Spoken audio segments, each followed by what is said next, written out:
दुनिया की तमाम छोटी और बड़ी खबरों के लिए हमारे चैनल को सब्सक्राइब करना न भूलें और बेल का बटन जरूर दबाएं। मैं सहल कुरैशी।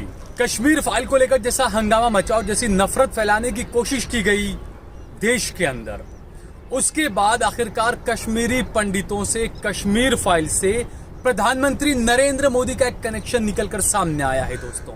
क्योंकि जब ये फिल्म सामने आई तो कई सवाल उठने लगे कि विवेक अग्निहोत्री आखिर कौन है, क्योंकि वो किस मानसिकता के हैं ये सभी को पता है। वो बड़े संघी हैं, ऊपर भले जीन्स और सूट पहनते होंगे, अंदर वो कच्चा उनका आरएसएस का सबको नजर आ जाता था। तो अचानक उन्होंने एक फिल्म बनाई कश्मीर फाइल्स, और उसके बाद में उनके फोटो सामने आए मोहन भागवत के साथ, अमित शाह के साथ, नरेंद्र मोदी प्रधानमंत्री खूब तारीफें कर रहे थे इस फिल्म की। आप सोचिए कि कोई एक ऐसी फिल्म हो जिसमें किसी का नरसंहार किया गया हो, कोई एक ऐसी फिल्म हो जिसमें किसी खास समुदाय के लिए नफरत दिखाई गई हो, ऐसी फिल्म का प्रचार कोई प्रधानमंत्री भला कैसे कर सकता है दोस्तों। इसी पर जो है वो एक जबरदस्त एक न्यूज़पेपर के अंदर एक आर्टिकल आया है। वो आर्टिकल काफी हिला देने वाला है। गुजरात का अखबार है पड़कार न्यूज। ये जो पड़कार न्यूज है उसने अपनी खबर छापी है।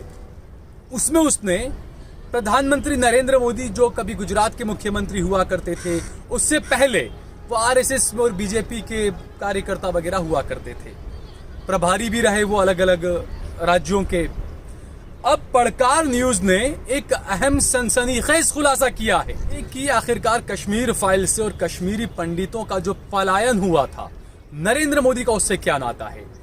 जो नरेंद्र मोदी अभी प्रधानमंत्री हैं, कभी गुजरात के मुख्यमंत्री हुआ करते थे। 1990 जब कश्मीरों का पलायन हुआ, उस वक्त नरेंद्र मोदी कश्मीर के प्रभारी थे। जी हां दोस्तों, कश्मीर के प्रभारी थे नरेंद्र मोदी। तो क्या किसी प्रभारी की कोई जिम्मेदारी नहीं होती है? क्या वो प्रभारी को इतना पता नहीं होगा कि राज्य में क्या क्या हो रहा है? जबकि सरकार केंद्र में उनके समर्थन से चल रही थी, वो जो चाहे जाकर बता सकते थे, कर सकते थे। लेकिन पड़कार न्यूज जो है उसने लिखा है कश्मीर फाइल की बीजेपी से क्या नाता, इसकी असलियत हम बता रहे हैं। यह पड़कार न्यूज की खबर का मैं हवाला देकर आपको बता रहा हूं। 1990 में जब कश्मीरी पंडितों का पलायन शुरू हुआ तो नरेंद्र मोदी कश्मीर के प्रभारी थे। अब प्रभारी क्या क्या कर सकता है वो सभी को पता है, और खासकर जब केंद्र में सरकार जो थी वो नरेंद्र मोदी जी और भाजपा के समर्थन से चल रही थी। तो जब वो कश्मीर के प्रभारी थे और उस वक्त कश्मीरी पंडितों का पलायन हो रहा था, वो वहां के प्रभारी थे, वो सब कुछ कर सकते थे, क्योंकि उस वक्त जगन मोहन वहां के गवर्नर थे। उस वक्त की सरकार ने जगन मोहन को गवर्नर बनाकर वहां पर भेजा था। और ये बताया जाता है कि जो कश्मीरी पंडित थे और वहां के जो मुसलमान थे, उन्होंने एक यूनिटी बनाई थी, और यूनिटी बनाकर ये तय किया था कि कश्मीर से कोई भी हिंदू भाई, सिख भाई, पंडित भाई, कोई भी कश्मीर से बाहर नहीं जाएगा। लेकिन पड़कार न्यूज की खबर के मुताबिक नरेंद्र मोदी और जगन मोहन ने कश्मीरी पंडितों से कहा कि आप घाटी छोड़कर चले जाइए। कुछ लोग ये भी बताते हैं कि कश्मीरी पंडितों से घाटी छोड़ने का कहा गया और उसके बाद हजारों मुसलमानों को साथ में खड़े रखकर बंदूक से छलनी कर दिया गया। ये भी कुछ लोग बताते हैं। कुछ खबरें इस तरह की भी है। हम इस खबर की पुष्टि नहीं करते हैं, लेकिन ये खबरें आप पढ़ सकते हैं गूगल पे सर्च करके। अब दोस्तों, यहां पर यह बताया जा रहा है पड़कार न्यूज की तरफ से कि नरेंद्र मोदी ने जगमोहन से मिलकर यह तय किया कि कश्मीरी पंडितों को कश्मीर से पलायन करने दिया जाए, जिससे कि नफरत की खाई बांटी जाए और आने वाले वक्त में भाजपा को इसका फायदा मिले, हिंदू मुसलमान की राजनीति देश में कराई जा सके। तो ये जो कहते हैं ना दोस्त, ये आरएसएस की और बीजेपी की जो सत्ता में आना, ये एक बड़ी आइडियोलॉजी रहा है दोस्तों। इसके लिए काफी मेहनत की गई है। मेरे देश के युवा हिंदू मुसलमानों को लड़ाने के लिए एक बड़ा प्रोपेगेंडा रचा गया। आरएसएस और बीजेपी की तरफ से प्रोपेगेंडा रचा गया कि कोई भी हिंदू युवा, कोई भी मुसलमान युवा मिलकर न रहें। पड़कार न्यूज का दावा है कि उस वक्त जो कश्मीर के प्रभारी थे नरेंद्र मोदी, उन्होंने उस वक्त के गवर्नर से कहा कि कश्मीरी पंडितों को घाटी छोड़ने दो। जिस तरीके से आतंकवादी आएंगे, यहां पर बम धमाके होंगे, कश्मीरी पंडित छोड़ के जाएंगे, इससे हमारी पार्टी को आने वाले वक्त में वोट मिलेगा। ये पड़कार न्यूज का दावा है दोस्तों। पड़कार न्यूज से खबर लिख रहा है कि बम ब्लास्ट होंगे, इससे हिंदुओं को नाम पर उन्हें जो है वो वोट मिलेगा। पड़कार न्यूज दावा कर रहा है कि जगमोहन से नरेंद्र मोदी ने कहा था कि कश्मीर के अंदर आतंकवाद का माहौल बने रहने दीजिए, यहां पर धमाके होने दीजिए जिससे कि हमें वोट मिल सके और देश में जो है वो आतंकवादी आते रहें और देश में बम ब्लास्ट होते रहें जिससे कि हिंदुओं के नाम पर हम वोट ले सकें। इसी तरह से घाटी में पंडितों पर हमले होने दीजिए जिससे कि कश्मीरी पंडित यहां से कश्मीर छोड़कर चले जाएं देश के अलग अलग हिस्से में और वहां जाकर वो हिंदुओं को अपनी यातनाओं के बारे में बताएं और इससे जो है वो भाजपा का वोट पक सके। ये सोचो दोस्तों, बड़ा ही गंभीर ये आरोप यहां पर लगाया है पड़कार न्यूज ने। एक बड़ा सनसनीखेज खुलासा ये कर रहा है पड़कार न्यूज और ये भी कहा है कि आरएसएस और बीजेपी 1990 से ही मिलकर एक खेल खेल रहे हैं दोस्तों। आप सोचिए, कनेक्शन 1990 से चल रहा है।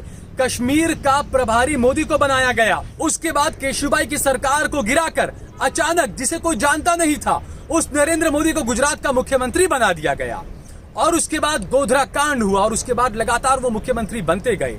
तो ये तमाम चीजें 1990 से लिखी गई थी। आरएसएस के किताब के अंदर एक पूरी आइडियोलॉजी तैयार की गई थी कि किस तरीके से सत्ता में आया जाए, किस तरीके से हिंदू मुसलमान की नफरत फैलाई जाए, किस तरीके से कश्मीरी पंडितों का एक पूरा इस्तेमाल किया जाए वोटों को लेकर।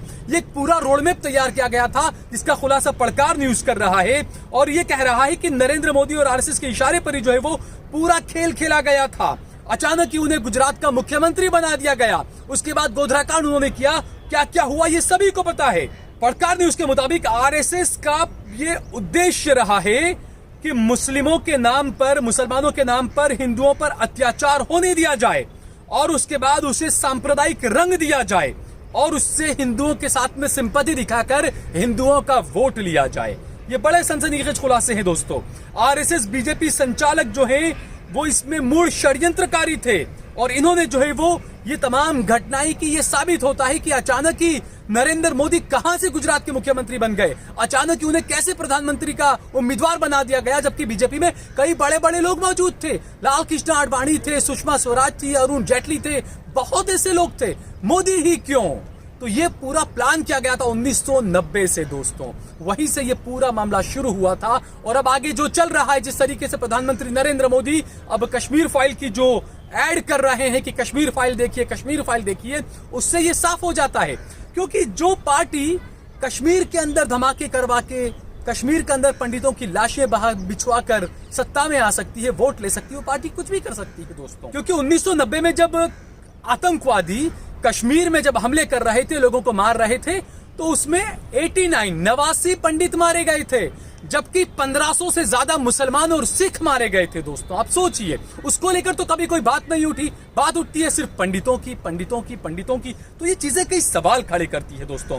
क्योंकि उस वक्त जो जगमोहन थे, वहां के राज्यपाल, वहां के गवर्नर, वो बहुत कुछ कर सकते थे, लेकिन चूंकि वो आरएसएस की लॉबी के थे, वो संघी थे, इस वजह से उन्होंने कुछ भी नहीं किया और कश्मीरी पंडितों का पलायन उन्होंने होने दिया। नरेंद्र मोदी के कहने पर या बीजेपी आरएसएस के कहने पर उन्होंने पलायन होने दिया। अब आप सोचिए कि 2002 में जो दंगे करवा कर सत्ता में लगातार बने रह सकता है, जो बिहार चुनाव से पहले बड़े आरोप लगे कि भाई आपने पुलवामा हमला करा दिया, आज तक नहीं पता चला कि 80 किलो आरडीएक्स आया कहां से था। ये जिस तरीके से हमले हो रहे थे, ये कई सवाल खड़े करते हैं दोस्तों। कंधार के अंदर जब प्लेन एयर इंडिया का जो हाईजेक किया गया, कंधार ले जाया गया, उस प्लेन को किसने छोड़ा था? किसकी सरकार थी? बिल्कुल वाजपेयी की सरकार थी उस वक्त। ये तमाम चीजें कई सवाल खड़े करती है दोस्तों। ये जो अनभक्त हैं, यासीन मलिक के साथ, मीरवाइज के साथ प्रधानमंत्री के फोटो दिखलाते हैं। ये फोटो आप देखिए, यहाँ पर आडवाणी जी, वाजपेयी जी मीरवाइज के साथ खड़े हुए हैं। इस पर क्या कहेंगे अनभक्त और बीजेपी के लोग और आरएसएस के लोग? ये बड़ी सोचने वाली दो बातें हैं दोस्तों। तो ये तमाम चीजों पर आप सोचे आखिर हो क्या रहा है दोस्तों, किस तरीके से आपको हिंदू मुसलमान के अंदर लड़ाया जा रहा है। उरी में धमाका हो गया, पुलवामा में धमाका हो गया चुनाव से चंद दिन पहले, और उसके बाद में प्रधानमंत्री स्टेज पर खड़ा होकर उरी धमाके पर वोट मांग रहा है, पुलवामा के धमाके पर वोट मांग रहा है। अब जो है वो गुजरात में चुनाव आने वाले हैं, तो ये जो प्रधानमंत्री है अब यहाँ पर आएंगे और अब ये कश्मीरी पंडितों के नाम पर गुजरात में वोट मांगेंगे दोस्तों। जबकि यह हकीकत है कि उस वक्त गुजरात की जो ये पड़कार न्यूज ने जो खुलासा किया है, कई चीजें इसमें सामने निकल कर आई है दोस्तों। अब आप सोचिए कि ऐसे क्रिमिनल माइंड के लोग, ऐसे क्रिमिनल दिमाग के लोग अगर सत्ता में बैठ जाएंगे, प्रधानमंत्री बन जाएंगे, गृह मंत्री बन जाएंगे, तो इस देश का आगे क्या होगा ये हम समझ सकते हैं दोस्तों। इस वीडियो को ज्यादा से ज्यादा शेयर करिए। अगर आपको ये वीडियो पसंद आया तो इस पर लाइक करिए, इसे कमेंट करिए और इसे ज्यादा से ज्यादा शेयर करिए। अगर आपने हमारा चैनल देश लाइव सब्सक्राइब न किया हो तो हमारे चैनल को जरूर सब्सक्राइब करिए। आप देख रहे हैं देश लाइव, देश की आवाज।